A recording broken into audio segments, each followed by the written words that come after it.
Hello বন্ধুরা, welcome to কর্ণ সুবর্ণ official. এই চ্যানেলে আপনারা আন্তর্জাতিক রাজনীতি, আন্তর্জাতিক সম্পর্ক এবং জাতীয় নিরাপত্তা বিষয়ে বিভিন্ন ধরনের খবরাখবর পেয়ে থাকবেন এবং প্রতিদিন ডেইলি আপডেট হিসেবে আপনাদেরকে এই চ্যানেলে আপনারা পাবেন।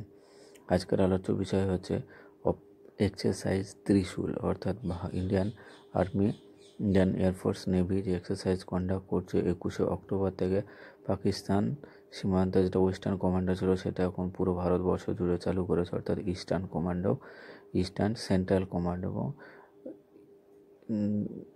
ইস্টার্ন এবং সেন্ট্রাল কমান্ডো দুই জায়গাতেই জারি করেছে। সব থেকে বেশি ফোকাস করা হয়েছে নর্থ ইস্টার্ন কমান্ডে, অর্থাৎ ভারতের ইতিহাসে এই সর্বপ্রথম এত বড় মিলিটারি এক্সারসাইজ একসাথে ভারত কখনো করেনি। আপনারা এখানে দেখতে পাচ্ছেন যে ওয়েস্টার্ন কমান্ডে নোটাম জারি করা হয়েছে, সেটা হচ্ছে আরাবিয়ান সিতেও চলছে, এদিকে বে অফ বেঙ্গল এবং নর্থ ইস্টার্ন বর্ডারেও রয়েছে। এখানে হচ্ছে নোটামের মানে হচ্ছে নোটু এয়ারম্যান, হচ্ছে সিভিলিয়ান এয়ারক্রাফ্টে নোটাম ইস্যু করা মানে সিভিলিয়ান এয়ারক্রাফ্টে সেখানে যেতে পারবে না। ইন্ডিয়ান এয়ারফোর্স, ইন্ডিয়ান নেভি এবং তার সাথে সাথে ইন্ডিয়ান আর্মি সমূহ একসঙ্গে ট্রি সার্ভিস এক্সারসাইজ করছে যুদ্ধকালীন পরিস্থিতিতে। এইবারে এক্সারসাইজে সব থেকে মেন ফোকাস হচ্ছে নর্থ ইস্ট ইন্ডিয়া, কারণ আপনারা জানেন যে বাংলাদেশে যে শেখ হাসিনার পরিবর্তনের পর থেকে বাংলাদেশেরই নর্থ ইস্ট যে কোনো সময় তারা দখলের হুমকি দিচ্ছে এবং যে কারণে ভারতের আমাদের এইবারে সব থেকে মেন ফোকাস হচ্ছে নর্থ ইস্ট ইন্ডিয়া এক্সারসাইজ করা। এই এক্সারসাইজের মাধ্যমে ভারত শুধুমাত্র নিজের মিলিটারি ক্যাপাবিলিটি পাওয়ারকে দেখাচ্ছে না, তার সাথে যুদ্ধের জন্য সব সময় প্রস্তুত, যে কোনো সময় প্রস্তুত, সেটাই হচ্ছে ভারত সরকার দেখাচ্ছে। এখানে দেখুন নোটামের ফুল ফর্ম ওঠে notice two airman. Notice two airman মানে হচ্ছে নোটাম যে এলাকায় ইস্যু করা হবে সেই এলাকায় এই নির্দিষ্ট তারিখের মধ্যে কোনো ধরনের এয়ারক্রাফট, অর্থাৎ প্যাসেঞ্জার এয়ারক্রাফট যেগুলো মানুষবাহী জাহাজ আছে সেগুলো যেতে পারবে না।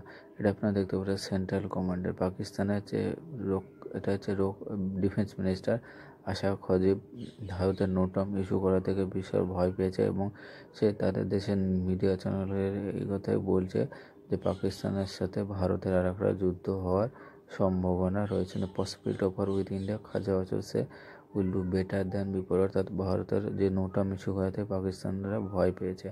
এখানে শুধু ডিফেন্স, আবার এখানেও দেখেছে চান্সেস অফ, অর্থাৎ ভারতের সাথে যুদ্ধ হওয়ার একটা সম্ভাবনা রয়েছে, সেইটাই বলছে পাকিস্তানের রক্ষামন্ত্রী খোয়াজা আসিফ।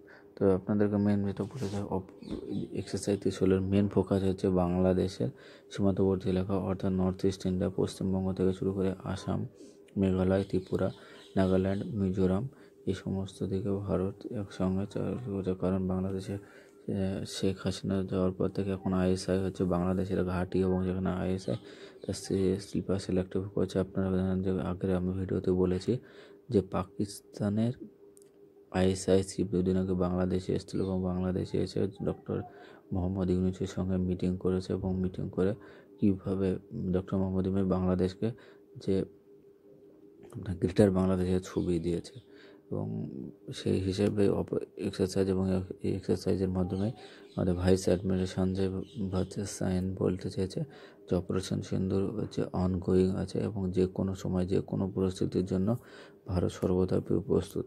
অর্থাৎ ভারত যদি মনে ভারতের পার্শ্ববর্তী দেশ যদি মনে করে যে ভারত চুপচাপ থাকবে, সেটা না। আপনারা দেখতে পাচ্ছেন এখানে বিভিন্ন দেশে আমাদের আকাশ পিনাকা মিসাইল, যেটা মাল্টিপোর্টাল রকেট মিসাইল সিস্টেম এবং তিস্তা প্রহরের মতো এক্সারসাইজ একসঙ্গে ইন্ডাক্ট ভারত সরকার করাচ্ছে। আর এটা মেন করার হচ্ছে বাংলাদেশে থেকে শেখ হাসিনার উৎখানের পর থেকে বাংলাদেশ একটা ডিস্টেবিলাইজ কান্ট্রি হয়ে গেছে এবং ভারতের নর্থ ইস্টের নিরাপত্তার সবচেয়ে বড় হুমকি এখন হয়েছে বাংলাদেশ। আর এই হুমকি মোকাবিলা করার জন্য ভারত সরকার বিভিন্ন ধরনের এক্সারসাইজ কন্ডাক্ট করছে যে কোনো পরিস্থিতিতে মোকাবিলা করা যায়। সম্প্রতি এক্সারসাইজ সম্প্রতি নর্থ ইস্টে শুধুমাত্র বছরের আগে 1টা থেকে 2টো এক্সারসাইজ হচ্ছে, কিন্তু এখন সেটা বছরে 5 থেকে 6টা এক্সারসাইজ হচ্ছে। আপনারা দেখতে পাচ্ছেন 2025 সালের এক্সারসাইজ কতগুলো হয়েছে। থাইল্যান্ডের সাথে ইন্ডিয়ান আর্মি করছে 50 প্রহর এক্সারসাইজ, আসুক পোহার এক্সারসাইজ এক্ট্রেক্সা। ফ্রান্সের সাথেও আমাদের যে এক্সারসাইজ এটা মেঘালয় হয়েছে। আপনারা এটা দেখুন 2018 থেকে 19 সাল পর্যন্ত কতগুলো হয়েছে, হয়তো কোনো বছরে একটা, 20-তে একটা, 21-এ একটা, কিন্তু 2025 সালে যেটা দেখলেন 6টা, এখনও ডিসেম্বর আসতে আছে 7 থেকে 8টা।